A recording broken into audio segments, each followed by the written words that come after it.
හයි කොහමද සුබ දවසක් හැමෝටම අන්න අද හොඳම කෑමක් හදන නිසා මට වීඩියෝ එකක් ගේන්න හිතුණා. ඉතින් ඔන්න තරහ යන කවුරු හරි ඔයාගේ ගෙදරත් ඉන්නවනම් ඔයාට මෙන්න මේ වෑංජනය හදලා දෙන්න පුළුවන්. මොනවද මේ රසම රස වෑංජනයක් කොහිලදළු වෑංජනේ මම හදාගන්න විදිය තමයි මම අද පෙන්නන්නේ. මේ තියෙන්නේ මම හදාගන්න ගත්ත දේවල් ටික.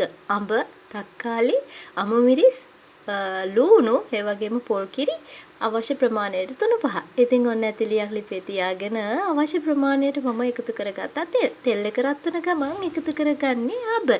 අබ ටික පුපුරන්න තියලා පොඩ්ඩක් ඔන්න පුපුරනකම් බලන් ඉන්න. හදිසි වෙන්න එපා. මේ අබ ටික හොඳට පිපුරුනහම තමයි මේකේ රසය වැඩි වෙන්නේ.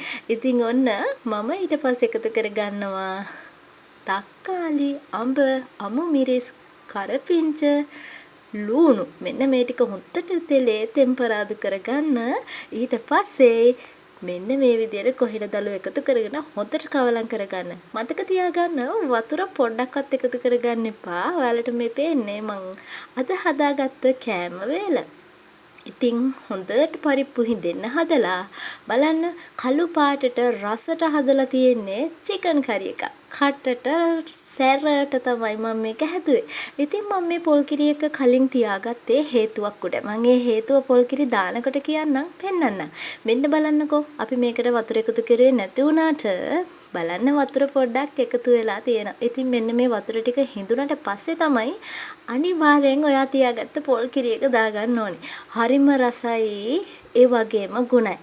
ඉතින් අන්න නිදහසේ පාඩුවේ හැමෝම එකතු වෙලා ඉන්න වෙලාවක මෙන්න මේ විදියට මේ රෙසිපි එකම හදලා බලන්න පුදුම රසයි. ඉතින් ඔන්න මං කියවනේ පොල් කිරි එක කලින් හදාගත්තේයි කියලා. ඔන්න ඔය විදිහට දානකොට යටට එකතු වෙලා තියෙනවා වතුර ටික. ඉතින් අපි දාන්නේ මේ මිටි කිරි ටික විතරයි. මෙන්න මේ වතුර ටික තවත් වැඩකට ප්‍රයෝජන ගන්න තියාගන්න පුළුවන් දිය කිරි එකක් හැටියට.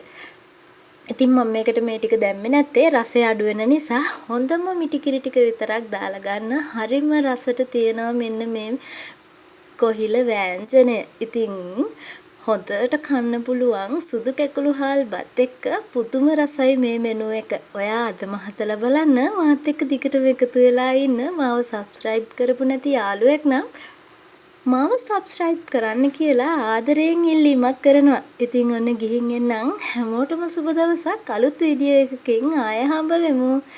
සුබ දවසක්.